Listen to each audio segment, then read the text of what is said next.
জন্মগত মানুষের কোনো কারণ নাই।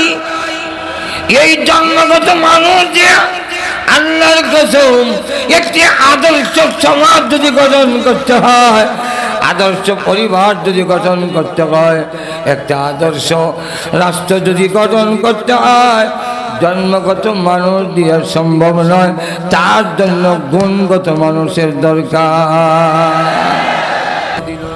হযরত ওমর বলেন এই গুণগত লোক নবীজি তৈরি করেছেন, কোরআন তৈরি করেছে। যেদিন আমাদের যদি রক্ত প্রদানগুলো দায়িত্বশীলগুলো এই আবু বকর সিদ্দিকের মতো লোক তৈরি হয়ে যাবে, আল্লাহর কসম এই বাংলার জমিনে আর কোনোদিন অশান্তি থাকবে না। এই জন্য আসুন, একটা হলো জন্মগত আর একটা হলো গুণগত। আল্লাহ যে মানুষের ভিতরে গুণ দিয়েছেন, কি গুণ? যে গুণ টাকার কারণে মানুষ চুরি করে না, মানুষ ডাকাতি করে না, মানুষ আইজেক করে না, সুদ খায় না, ঘুষ খায় না, খুন করে না, বাটপারি করে না, ধোঁকাবাজি করে না। এই গুণের অধিকারী যখন মানুষ হয়, এই মানুষটার ভ্যালু, এই মানুষটার ওজন কতটুকু হয়? এই মানুষটার ভ্যালু হলো তার চাইতো একজন মানুষের। বিষয়টা এত গুরুত্বপূর্ণ,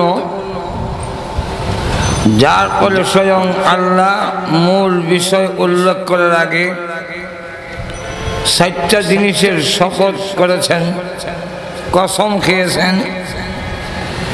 3 বার নিশ্চয়তাবোধক শব্দ এনেছেন। লাকাদ খালাকনাল ইনসান, লাম তাকিদ, কাদ তাকিদ, জুমলায় তাকিদ। 3 বার নিশ্চয় শব্দ এনে 7টা জিনিসের কসম খেয়ে এরপরে আল্লাহ বলেন লাকাদ খালাকনাল ইনসান ফি আহসানি তাকওয়িম।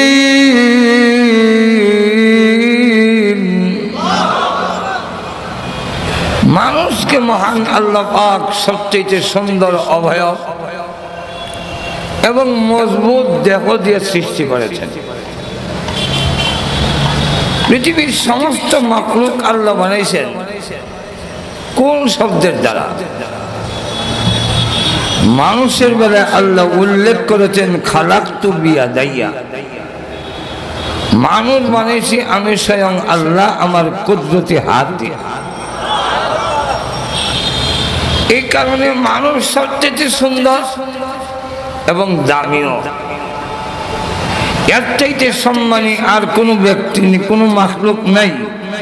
আল্লাহ নিজে বলছেন ওয়ালাকাদ কাররামনা বনি আদম। আদমের সন্তানকে আল্লাহ সম্মানিত করেছেন। এই জন্যে বিশ্বনবী খানায় কাবার সামনে দাঁড়ায় ঘোষণা দিয়েছেন ওয়াল্লাযী নাফসি বিয়াদি। সেই আল্লাহর কসম করে বলি যার হাতে আমার প্রাণ। হে বাইতুল্লাহ, তোমার অনেক ইজ্জত অনেক সম্মান, কিন্তু তোমার ইজ্জত আর সম্মানের চাইতো একজন মানুষের ইজ্জত সম্মান আল্লাহর কাছে 1000 কোটি গুণ বেশি। এই জন্যে মানুষের খেদমত করার জন্য উৎসাহিত করা হয়েছে। কোন মানুষের কল্যাণে যদি কেউ আগায়া যায়, রাইসুল মুফাসসিরিন আব্দুল্লাহ ইবনে আব্বাস রাসূলের রওজাকে দেখাইয়া বলছেন, এই রওজাওয়ালার কাছ থেকে আমি শুনেছি কোন একজন মানুষের কল্যাণের জন্য যদি কেউ চেষ্টা করে তাহলে মদিনার মসজিদে 10 বছর ইতিকাফ করার সমান সব দেওয়া হয়। মানুষ আল্লাহর কাছে এত দামি। মানুষের খেদমত করার জন্য বলা হয়েছে, মানুষকে আঘাত করার জন্য বলা হয়নি। কেউ যদি কাবা ঘর ভেঙে ফেলে, ওই ঘর ভাঙলো যেই ঘর বানিয়েছে ইব্রাহিম আলাইহিস সালাম। আর কেউ যদি মানুষ হত্যা করে, মানুষের ইজ্জত নষ্ট করে, তাহলে সে ওই জায়গায় হাত দিয়েছে যেই জিনিসটা স্বয়ং আল্লাহ বানাইছে। এই জন্যে মানুষ এত ইজ্জত এত সম্মান করা, মানুষের খেদমতের কথা বলা হয়েছে। এই ইসলাম, এই ইসলামের শিক্ষা কখনো জঙ্গিবাদের শিক্ষা হতে পারে না। যে ইসলাম মানুষের মর্যাদা বুঝিয়েছেন, সেই ইসলাম, সেই ইসলামের শিক্ষা কখনো জঙ্গিবাদের শিক্ষা হতে পারে না। এটা দীর্ঘদিন পরে হইল, আজকে আমাদের দায়িত্বশীলদের জবান দিয়ে বের হয়ে যাবে। সত্য বেশি দিন লুকায় রাখা যায় না। ইচ্ছাই হোক অনিচ্ছাই হোক ভিতর থেকে বের হয়ে আসবে। বলেন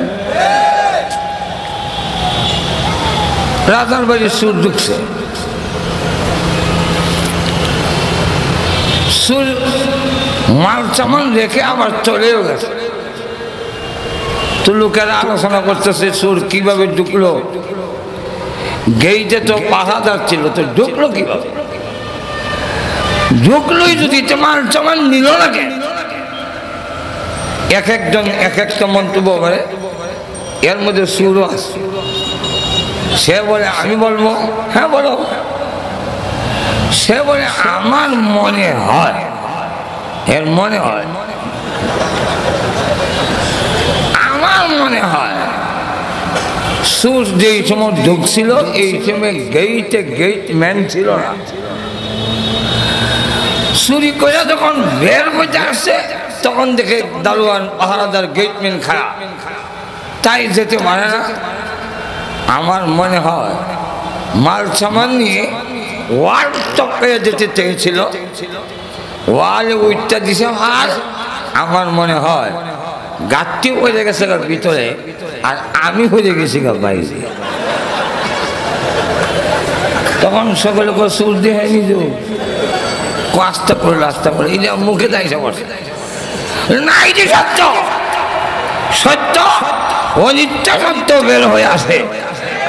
আজকে আমাদের দেশের প্রাইম মিনিস্টার, আমাদের দেশের স্বরাষ্ট্রমন্ত্রীর জবান দিয়ে বের হয়ে এসেছে, এদেশে প্রথম শিক্ষার আলো ছড়িয়েছে কওমির উলামায়ে কেরাম।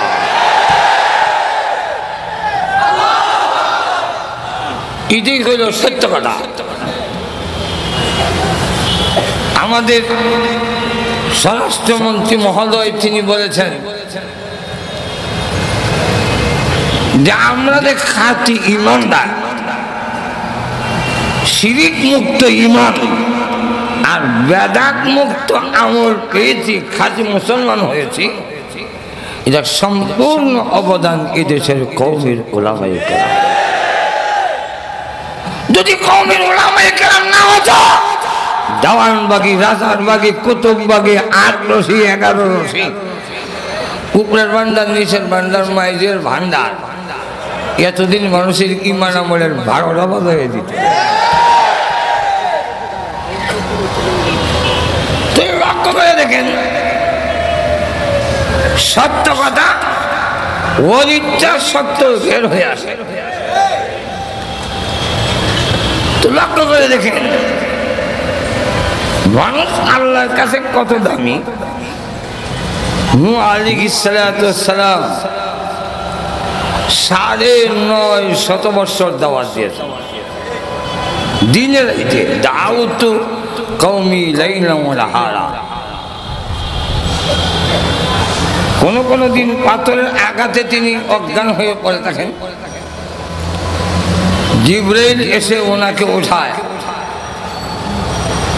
শরীরে হাত বুলিয়ে দেয়, সমস্ত জখম মুহূর্তের মধ্যে ভালো হয়ে যায়। জিজ্ঞাসা করে, ভাই জিবরাইল আগামীকাল আমার কি কাজ? কই কাজে? আরো পাথরের ই দেখাই তুই বুঝেছে নবী আশায় আশার দাওয়াত দিয়ে যাচ্ছেন।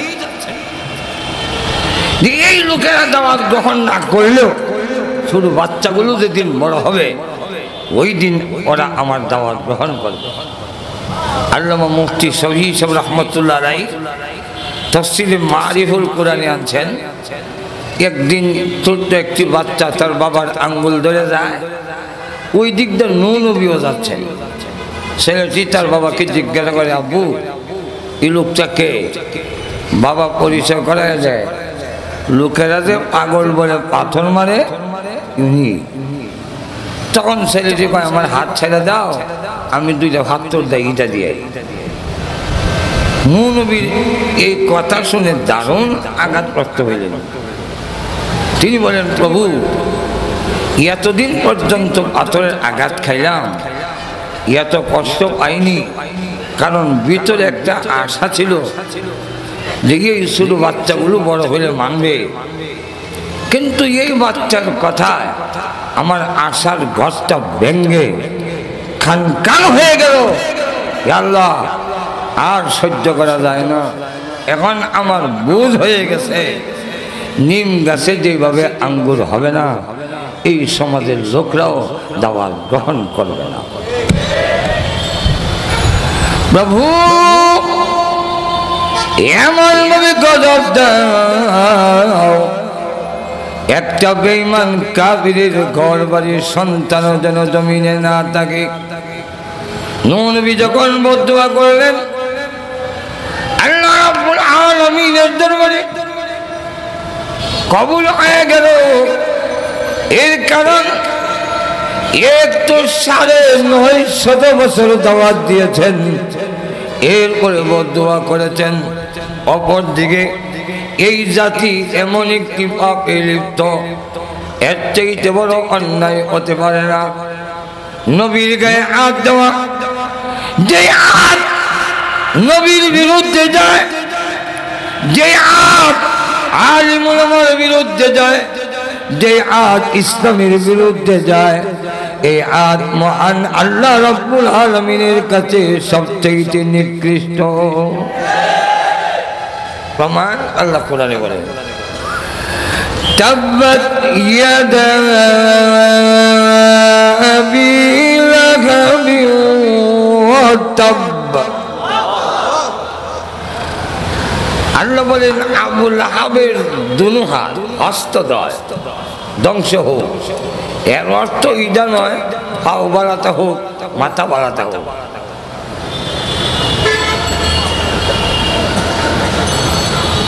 আল্লাহর উদ্দেশ্য হলো আবু লাহাব ধ্বংস হোক, কিন্তু বলতে গিয়ে দুই হাতের নাম বললেন কেন? তাফসীর কারকরা 3টা জবাব দিয়েছেন। এর মধ্যে একটা জবাব হলো আবু লাহাব দুনো হাতে পাথর নিয়েছিল রাসূলকে মারার জন্য, তাই আল্লাহ দুনো হাতের কথা উল্লেখ করে বুঝাইতে চেয়েছেন যে হাত নবীর বিরুদ্ধে উঠে, যে হাত আলিম উলামার বিরুদ্ধে যায়, এই হাত আল্লাহর কাছে নিকৃষ্ট হাত। আল্লাহ তাকে গালি দিলে তো ধরে না। আল্লাহকে যদি গালি দেয়, আল্লাহর বিরুদ্ধে কিছু কয়, এমনকি খোদা দাবিও যদি করে, আল্লাহর এত গোসা ওঠে না।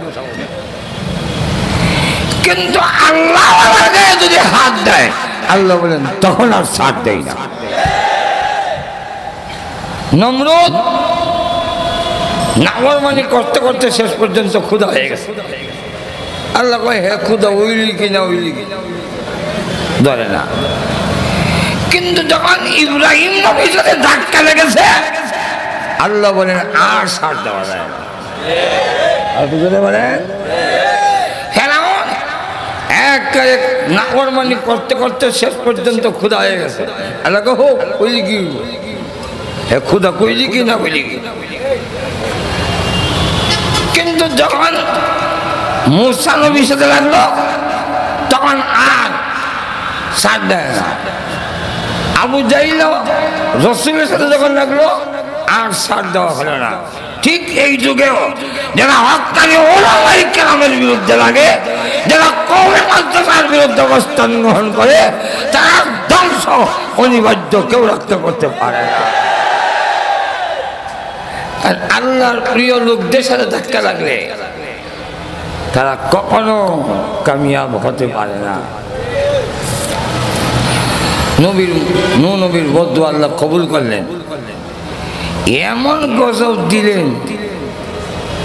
তাফসীরে মারিফুল কোরআনের সূরা হুদের ব্যাখ্যায় আনছেন, সবচেয়ে উঁচা জায়গায় 40 গজ পানি, কাবাগরও পানি নিচে 40 দিন পর্যন্ত পানি রইল। নবীর নৌকা ছাড়া সব ধ্বংস। 40 দিন পরে যখন নৌকা আবার পানিতে লাগলো শুকনায়, আল্লাহ অর্ডার দিলেন, নবী এখন তো লোকজন নাই, দাওয়াতের কাজ তেমন নাই, তো মাটির হাতিল বানাও। আল্লামা আশরাফ আলী থানভী ওনার কিতাবে আনছেন, আল্লাহ মাটির হাতিল বানাবো, কি করবো, কি করবে না করবে এটা পরে, আগে বানাও। অনেক দিন পর্যন্ত মাটির পাতিল বানালেন। এরপরে আল্লাহ বলেন, স্টপ, আর না, এবার একটা লাঠি হাতে নাও। আল্লাহ লাঠি হাতে নিয়ে কি করব? আল্লাহ বলেন, এক একটা পাতিল বাড়িয়ে ভাঙো। প্রভু যেই জিনিস নিজের হাতে বানিয়েছি, যা ভাঙতে যে মায়া লাগে, এটা কি তুমি জানো না? আল্লাহ বলেন, আমি জানি, তোমাকে জানানোর জন্য এই অর্ডার দিলাম। হে নবী, মাটির পাতিলগুলো বানিয়েছো নিজের হাতে, শ্রম দিয়েছ, সময় দিয়েছ, রুত দাও নাই, প্রাণ দাও নাই। এতে যদি তোমার মায়া লাগে মাটির পাতিলাগুলো বানতে, তুমি যে বদদুয়া দিয়েছ, আর লক্ষ লক্ষ মানুষ যে আমি আল্লাহ ধ্বংস করে দিয়েছি, মানুষগুলো আমি আল্লাহ নিজ আগে বানিয়েছিলাম, আমার কেমন মায়া লেগেছে। এই মানুষগুলো আল্লাহ রাব্বুল আলামিনের আদেশ বানানো। এখন আসুন, লাকাদ খালাকনাল ইনসান, মানুষকে আল্লাহ সুন্দর করে বানিয়েছেন। এই সুন্দরকে তাফসীরকারকরা দুই ভাগে বিভক্ত করেছেন। একটা হলো জন্মগত সুন্দর, আর একটা হলো গুণগত সুন্দর। খালাকাল্লাহু আদামা আলা সূরাতিহি, আল্লাহ রাব্বুল আলামিন আদমকে বানিয়েছেন তার সুরতে। এই তার বলতে কে? তাই মুহাদ্দিসিনে কেরাম ব্যাখ্যায় বলেন, তার দুইটা ব্যাখ্যা। একটা ব্যাখ্যা হলো আদমের যদি হয় খালাকাল্লাহু আদামা আলা সূরাতিহি, ই যদি আদম হয়, এর অর্থ হবে আল্লাহ আদমকে বানিয়েছেন যেইভাবে বানানোর পরিকল্পনা আল্লাহ ছিল। আর একটা ব্যাখ্যা হলো সূরাতিহি, ই যদি আল্লাহর দিকে হয়, এর অর্থ হবে আল্লাহ রাব্বুল আলামিন বলেন, আল্লাহর নবী বলেছেন, মানুষকে আল্লাহ বানিয়েছেন, আদমকে আল্লাহ বানিয়েছেন। মহান আল্লাহর কিছু সিফত, কিছু গুণ মানুষের ভিতরে দিয়েছেন, যেই গুণ আর কোনো প্রাণীর ভিতরে দেওয়া হয় নাই। যেমন আল্লাহ ধৈর্যশীল, মানুষকে ধৈর্য ধরার গুণ আল্লাহ দিয়েছেন। আল্লাহ বড় আলেম, মানুষকেও আল্লাহ এলেম দিয়েছেন। আল্লাহর কিছু গুণ মানুষের ভিতরে দিয়েছেন। তাহলে দুই দিকে বিভক্ত। একটা হলো সুরতে জন্মগত সুন্দর, একদল হলো জন্মগত সুন্দর, আরেক দল হলো গুণগত সুন্দর। জন্মগত সুন্দর, এই মানুষটার কোনো বেরো নাই। জন্মগত সুন্দর, নমরুদ জন্ম থেকে সুন্দর ছিল, ফেরাউন জন্মগত সুন্দর, আবু জাহেল, আবু লাহাব জন্মগত সুন্দর। লক্ষ্য করে দেখেন, আমেরিকার বর্তমান আদাবাগল ট্রাম্প, এটা জন্মগত সুন্দর। হিজরার সুরতের মহিলা ওই যে ওয়াং সংসুচি এটাও কিন্তু জন্মগত সুন্দর। এই সুন্দর ভারতের নরেন্দ্র মোদী এটাও জন্মগত সুন্দর। বানানেওয়ালা বলেন এই সুন্দর আর কুত্তার মধ্যে কোনো পার্থক্য না। তাই আল্লাহ রাব্বুল আলামিন নিজে বলেছেন জন্মগত সুন্দর মানুষের ভেড়ো অবস্থান চতুর্থ জানুয়ারির মতো।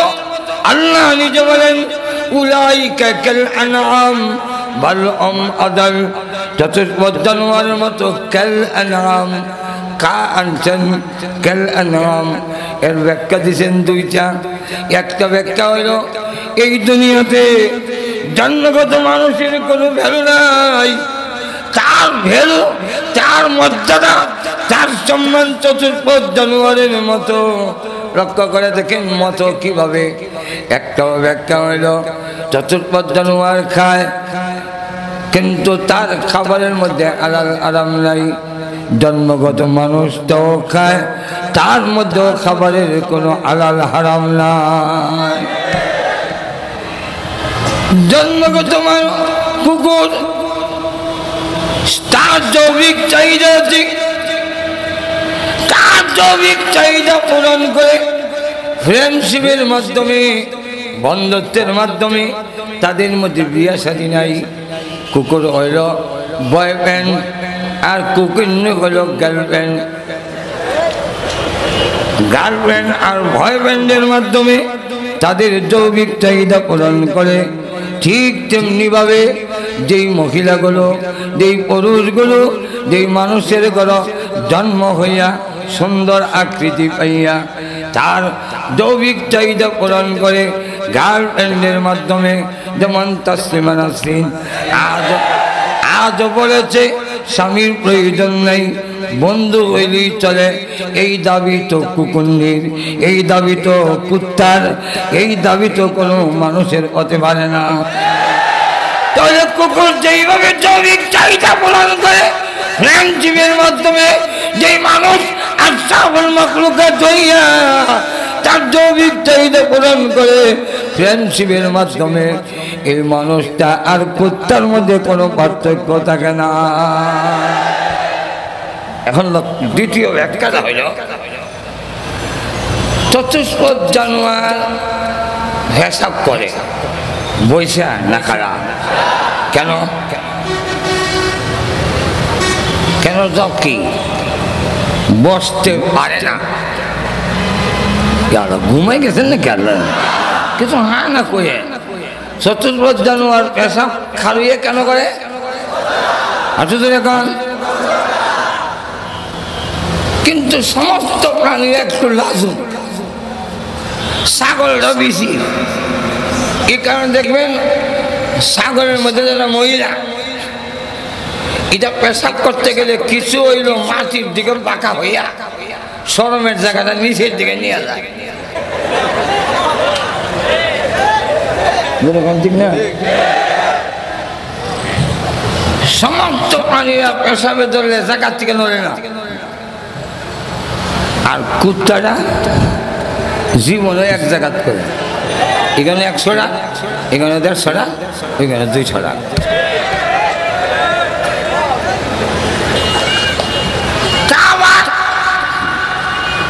বাড়ি গইলে ঠেকালি দেয়। ইমাম আবু হানিফা রাহমাতুল্লাহ এক মুসিকে দেখতে দাঁড়িয়ে গেলেন। জিজ্ঞাসা করেন হযরত এই আমার মুসি দেখতে দাঁড়িয়ে গেলেন কারণ কি? আমার উস্তাদ, ওনার কাছে কোন কিতাব পড়ছেন?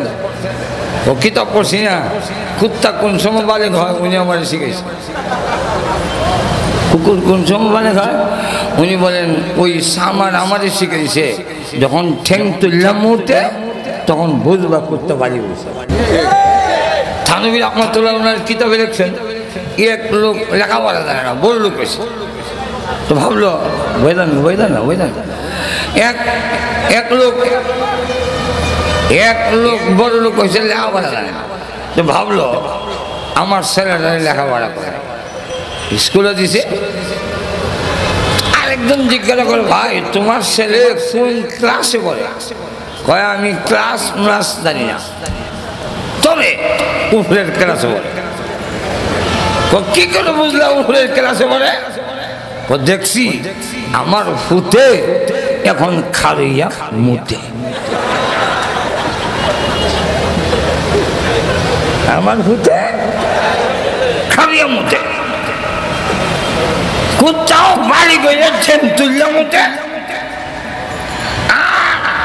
কলেজ মসজিদ গিয়ে এরা লেখাপড়া কইরা খারিয়া মুতে।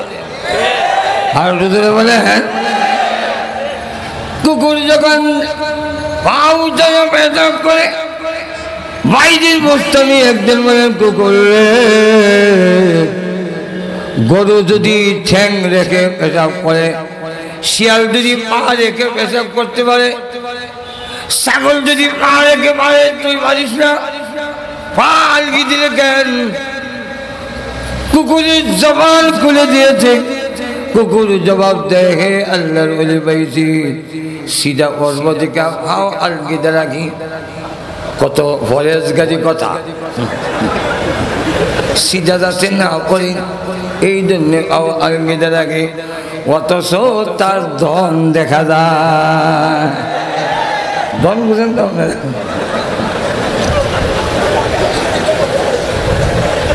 ঠিক এক যুবককে যুবক পেশাব করলি কেন? সে জবাব দিয়ে সিধা করবো। কুত্তায় যে জবাব দিল, মানুষের বাচ্চায় একই জবাব দিল। তাহলে বোঝা গেল জন্মগত মানুষ আর কুকুরের মধ্যে পার্থক্য না। বুঝেছে?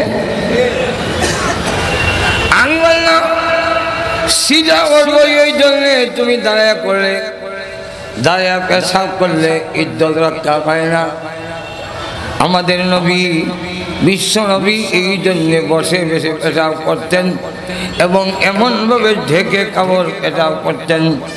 আবু দাউদ শরীফের হাদিস, সালমান ফারসি রাদিয়াল্লাহু আনহুকে লক্ষ্য করে বলেন, ইহুদি বেঈমানেরা, ও সালমান, তোমাদের নবী যখন পেশাব করে বোঝা যায় যেন নতুন বধূ, নতুন বউর মতো উনি এত শরীফ দেখে বসে বৈশা পেশাব করলে ইজ্জত সম্মান শরমের জায়গা ধাক্কা করা যায়।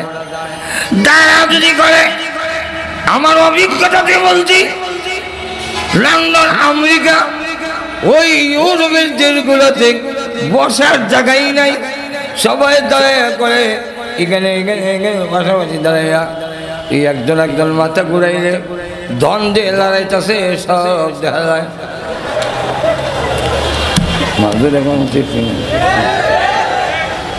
এই জন্যে বাঙালিওয়ালা জানাই দিয়েছেন জন্মগত মানুষের কোনো কারণ নাই।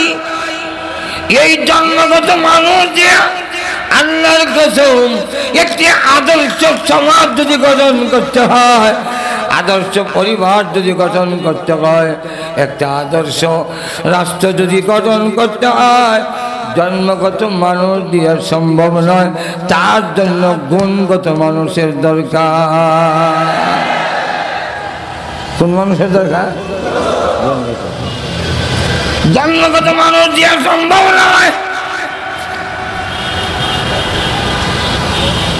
হযরত ওমর যেদিন ছিলেন জন্মগত মানুষ, তরবারি নিয়ে রওনা দিয়েছেন রাসূলের মাথা আনার জন্য। কেমন জঘন্য, যেখানে প্রাণীরা নবীজিকে ইজ্জত করে, উট নবীকে চিনে। নবীজি প্রকাশ্য নবী হওয়ার আগে 8 বছর বয়সে আবু জাহেল রাসূলকে টান দিয়া তার উপরে উঠাইল। আবু জাহেল সামনে, নবীজিকে পিছনে বসাইছেন, ও তার সামনে যায় না। যতই জোরে আঘাত করে, লাগাম টান দেয়, এক কদমও সামনের দিকে যায় না। আবু জাহেল কয় বিষয়টা কি?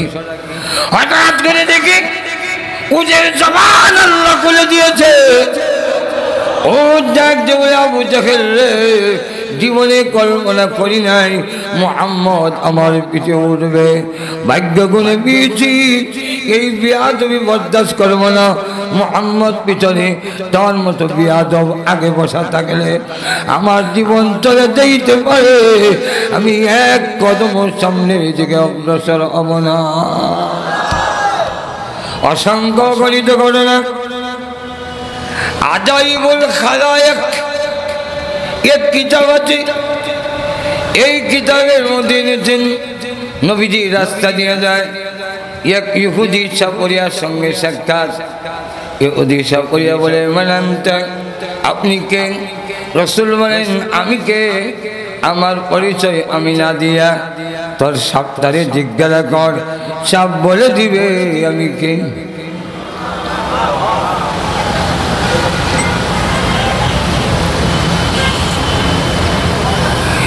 ইহুদি সাপরিয়া কয়, না, আমার সাপ তো কথা বলতে পারে না। নবীজি বলেন, কথা বলতে না পারলে আমি আছি, আমি বলবো, জিজ্ঞাসা কর। সাপকে জিজ্ঞাসা করে, সাপরে তুই কি ওনাকে চিনিস নাকি? এমনি দেখে সাপ মাথা উঁচু করে জিহ্বা বের করে বলে, হুয়া মুহাম্মাদুর রাসূলুল্লাহ, তিনি আল্লাহর রাসূল। এই জাতীয় ঘটনা যদি বলতে যাই কয়েকদিনও শেষ হবে না। আল্লাহর নবীকে সকলে চিনে, আর ওমর মানুষ ইয়া তরবারি নিয়ে যায় নবীজির মাথা আনার জন্যে। এই ওমর দিয়া আল্লাহর কসম আদর্শ সমাজ হইত না। যখন গুণগত হয়েছে তখন দেখা যায় আমিরুল মুমিনিন আবু বকর সিদ্দিক রাদিয়াল্লাহু আনহুর শাসনামলে একজন বৃদ্ধা মহিলা, বিধবা, ওই মহিলার কেউ নাই, পানির ট্যাঙ্কি আছে ঘরের সামনে, পানি এনে দেওয়ার মতো কেউ নাই। হযরত ওমর মনে মনে সিদ্ধান্ত নিলেন, এই বৃদ্ধা মহিলার পানির ট্যাঙ্কিটা লুকাইয়া আমি বলে দিব, কেউ যাতে না দেখে। পানি চামড়ার কলসি কাঁধে করে নিয়ে গভীর রজনীতে হযরত ওমর যাচ্ছেন একজন বৃদ্ধা মহিলার পানির ট্যাঙ্কি ভরে দিতে। জন্মগত মানুষ ওমর বিশ্বনবীর মাথা আনতে যায়, গুণগত ওমর বৃদ্ধ মহিলার পানির ট্যাঙ্কি ভরে দিতে যায়। বুঝেন নাই পার্থক্য? গভীর রজনীতে পানির ট্যাঙ্কি রেখেতে গিয়ে দেখে পানির ট্যাঙ্কি ভর্তি, কে জানে ভরে দিয়েছে। হযরত ওমর বলেন, দেরি হয়ে গেল, আগামী দিন আরেকটু আগে আসতে হবে। এরপরের দিন আরেকটু আগে গিয়ে দেখেন ওই দিনও কে জানে ট্যাঙ্কি ভরে ফেলেছে। তিনি ভাবলেন দেরি হয়ে গেছে, আরেকটু আগে যেতে হবে। আরেকটু আগে গেলেন, ওই দিনও ভর্তি।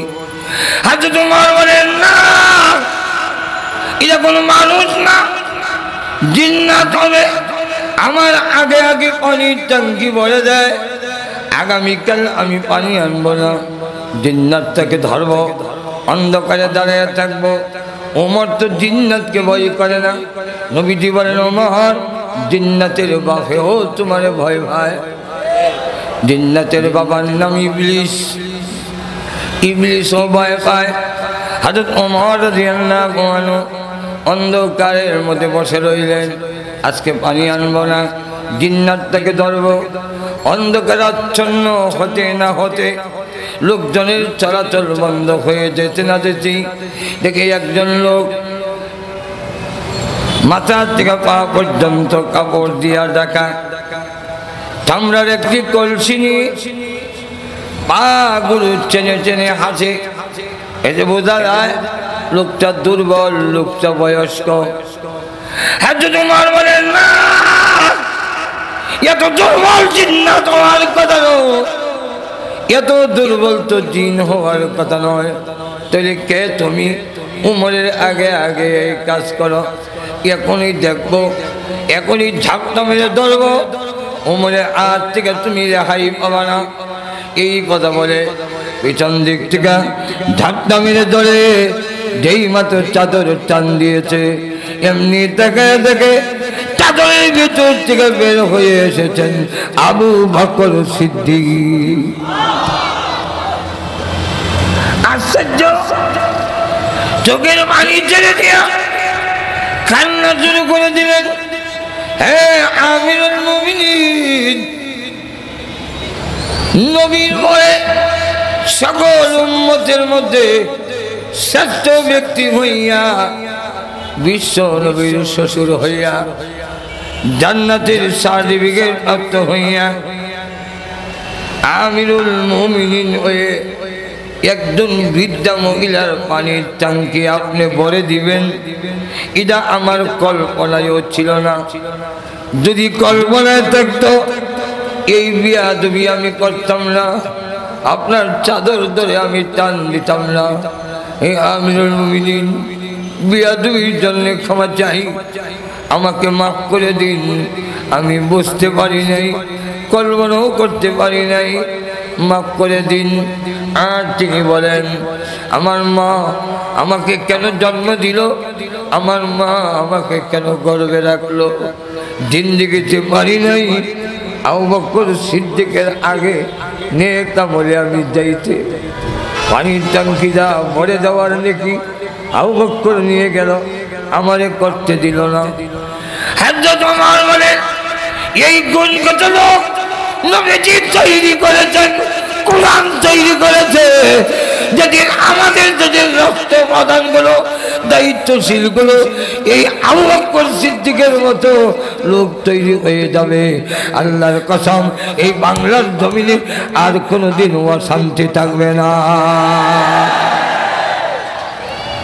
এই জন্য আসুন, একটা হলো জন্মগত আর একটা হলো গুণগত। আল্লাহ যে মানুষের ভিতরে গুণ দিয়েছেন, কি গুণ? যে গুণ টাকার কারণে মানুষ চুরি করে না, মানুষ ডাকাতি করে না, মানুষ আইজেক করে না, সুদ খায় না, ঘুষ খায় না, খুন করে না, বাটপারি করে না, ধোঁকাবাজি করে না। এই গুণের অধিকারী যখন মানুষ হয়, এই মানুষটার ভ্যালু, এই মানুষটার ওজন কতটুকু হয়? এই মানুষটার ভ্যালু হলো ফেরেশতার চাইতে একজন মানুষের মধ্যে আগে আনলেন কেন? তাই আল্লাহ পাক মুহাসসিনে কেরাম বলেন, আল্লাহ বুঝাইতে চান জন্মগত মানুষ যদি আমার কাছে গুণগত মানুষ হিসাবে তুমি স্বীকৃতি পেতে চাও, তাহলে কোরআনের শিক্ষা গ্রহণ করে না। আর তো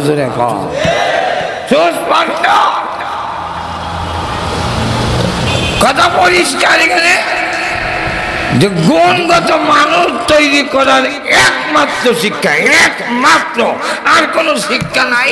গুণগত মানুষ তৈরি করার এই শিক্ষার নাম হলো কোরআনের শিক্ষা, মাদ্রাসা শিক্ষা।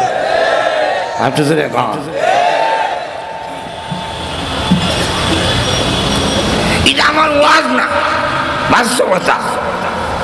আমাদের দেশে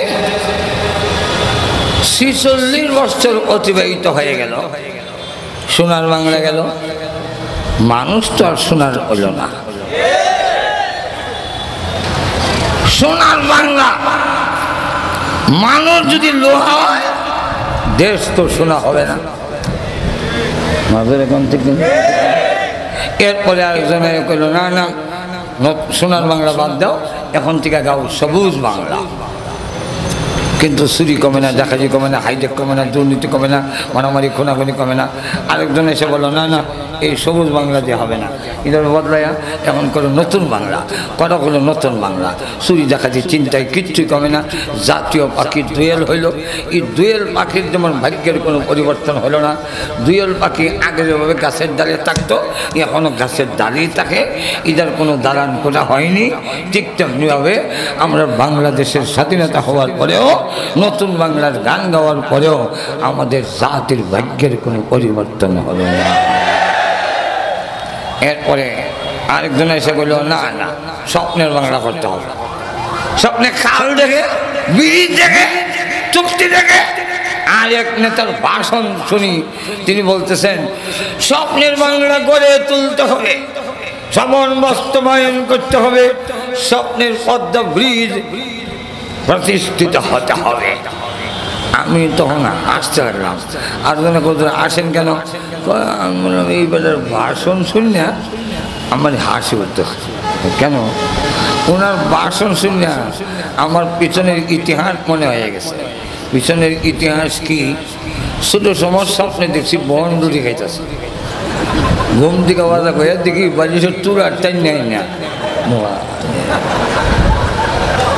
স্বপ্নে দেখছি কত সুন্দর টাইলস করা পেশাবখানা, কিন্তু দেখা গেল এই টাইলসের পেশাবখানা দেখা তখন ভাবলাম এত সুন্দর পেশাবখানা, পেশাব আমার ভালো করে ধরছে না, কিন্তু কিছু না করলে এটার হক আদায় হয় না, তাই করলাম। কিন্তু ঘুম থেকে বাজা করে এদিকে নিচের খেতা বিজে দিয়েছি মুখটা। এখন যদি সমান বাস্তবায়ন করার লাগে তাহলে খেতার মরতে ভর্তু দেখায় মরতে হবে। আচ্ছা দাঁত হইল না। এরপরে এলো 4 দলীয় বাংলা। 4 দলীয় বাংলা, দুর্নীতি কমে না, চুরি কমে না, হাইজেক কমে না, দর্শন কমে না।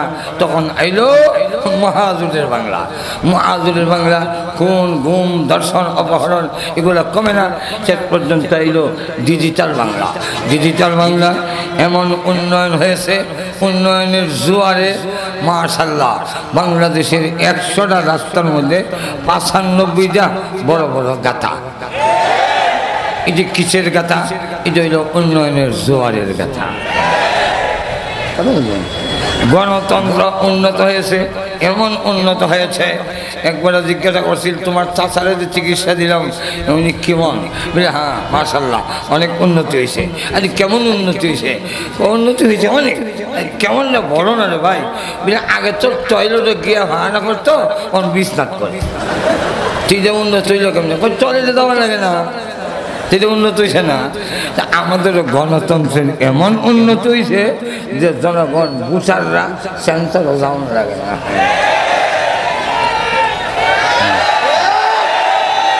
যেরকম ঠিক না? না না পারবে না।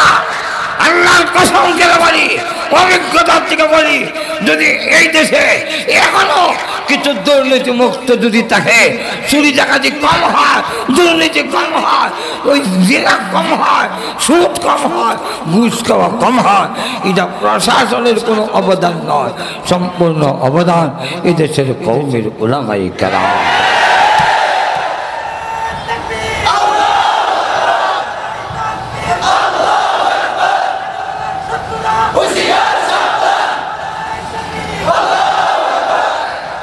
আপনারা যদি আমাকে বলেন, ওনারা বলে আপনারা কি করেছেন?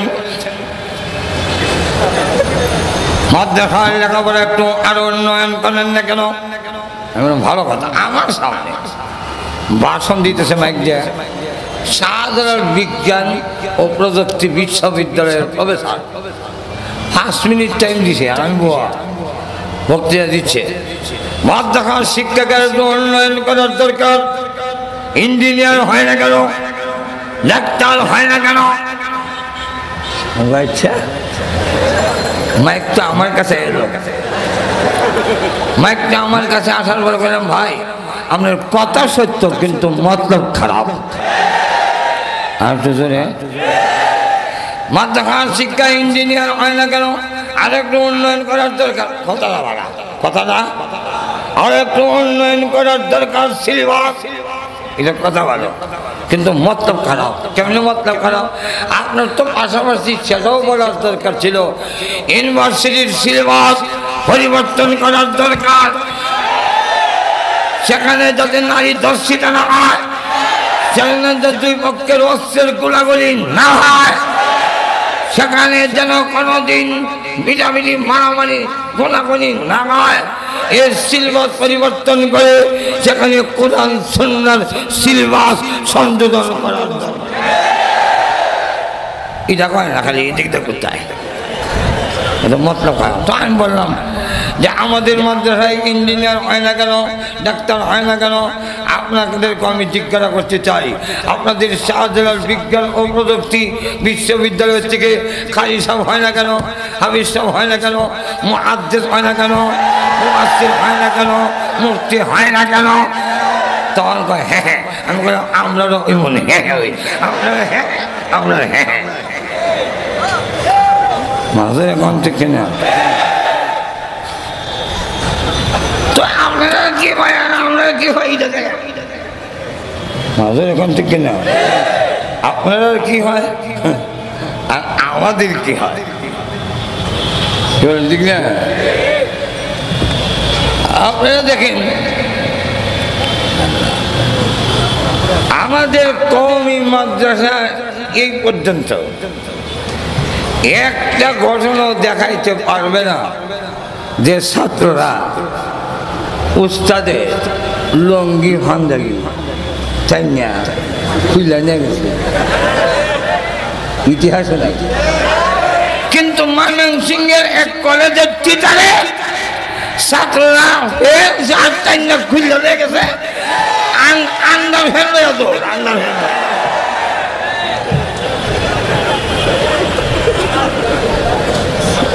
লক্ষ্য করে দেখেন আমাদের কোন একটি কওমি মাদ্রাসা এরিয়ার ভিতরে একজন নারী ধর্ষিত হয়েছে এর ইতিহাস নাই। কিন্তু জাহাঙ্গীরনগর বিশ্ববিদ্যালয়ে 100 জন নারীর ইজ্জত নষ্ট করে সেঞ্চুরি করছে, সেঞ্চুরি। ঠিক কিনা? আমাদের একটি মাদ্রাসার ইতিহাস নাই। দুই পক্ষের ছাত্রের গুলাগুলির কারণে মাদ্রাসার মোতায়েম সাহেব হযরত মাওলানা হাবিবুর রহমান মেসবাহ আর শিক্ষা সচিব নাজিমের তালিমাত তাড়াতাড়ি মাদ্রাসা বন্ধ দিয়া পিছনের দরজা দিয়া ভাগ্য ভাগ্য গেছে ইমন ইতিহাস বাংলার জমিনও। কিন্তু কলেজ ভার্সিটি দুই পক্ষের ছাত্রের গুলাগুলির কারণে এই কলেজ ভার্সিটির দায়িত্বশীলেরা অনির্দিষ্টকালের জন্য বন্ধ দিয়ে বাড়িতে চলে গেছে, এমন শত শত ঘটনা। কিন্তু এরপরেও জঙ্গিবাদ হেগারও কয় না, আমরা কারণ আছে, কারণ আছে। এখন বলবো আমি যখন বলবো কারণটা কি? কারণ হইলে আমরা দুর্বল। একটু কি আমরা দুর্বল। মসজিদে গেলেও দুর্বল, মাদ্রাসায় গেলেও দুর্বল। মসজিদে গেলে সভাপতি Awami League, secretary BNP, cashier জাতীয় পার্টি, আর ইমাম সাহেব খতনে ইউনুস অরণ্য পার্টি। এছাড়া কোনো গতি নেই। মাদ্রাসায় গেল আওয়ামী লীগ, বিএনপি, জাতীয় পার্টি, লঙ্গি গামছা পার্টি, সবের কাছে যাওয়ার লাগে। আমরা দুর্বল। মাঝে এখন ঠিক না, সবের সাথে আমাদের সম্পর্ক রাখতে হয়। যেরকম ঠিক না, দেরি করে নাও, তাড়াতাড়ি করে কি করে। তো লক্ষ্য করে দেখেন এই অবস্থায় আল্লাহু আকবার। তো আমাদের দুর্বল, এই কারণে সকল দোষ খালি মোল্লার আর কওমি মাদ্রাসা। এখান থেকে জঙ্গিবাদ ছাপড়াই যায়। আর কলেজ ভার্সিটির থেকে শুধু খালি রহমতের ফেরেশতা ছাপড়ায় যায়।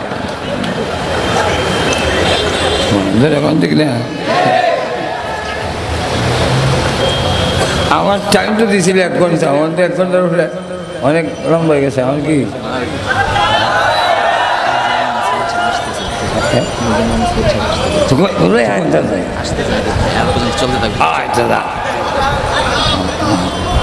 অসুবিধা হইতেছে আপনাদের?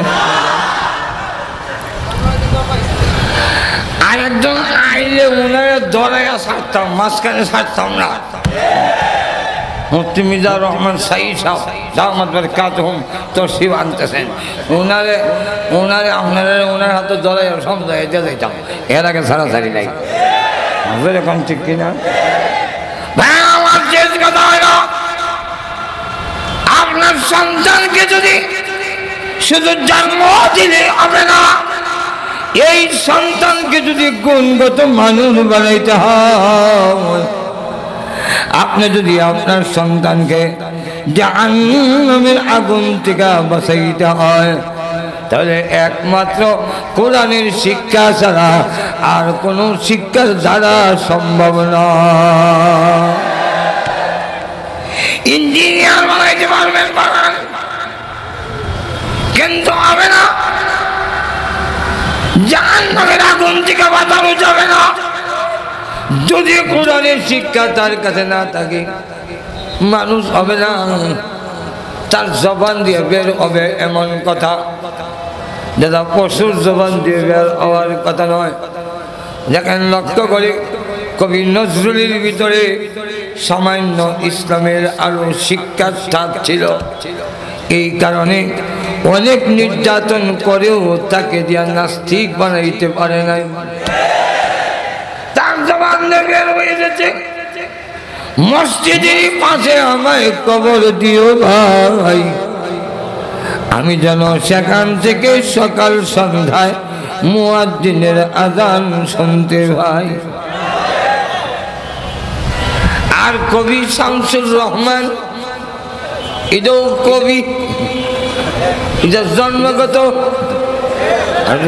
না, কোরআনের আলো তার ভিতরে যায় নাই, এই কারণে তার জবান দিয়ে বের হয়ে এসেছে ঢাকা শহরের আজানগুলো বেশ্যা মহিলা খরিদ্দার দেখার মতো আমার কাছে লাগে। লক্ষ্য করে দেখেন এই মানুষটার জবান দিয়া এই কথা বের হইল কেন? একটা গুণগত আর একটা হলো জন্মগত, যেরকম ঠিক না ঠিক না। তাই জন্মগত মানুষ যদি তৈরি করতে হয়, আপনারা যদি আপনার সন্তানকে জাহান্নামের আগুন থেকে বাঁচাইতে হয়, তাহলে একমাত্র কোরআনের শিক্ষা ছাড়া আর কোনো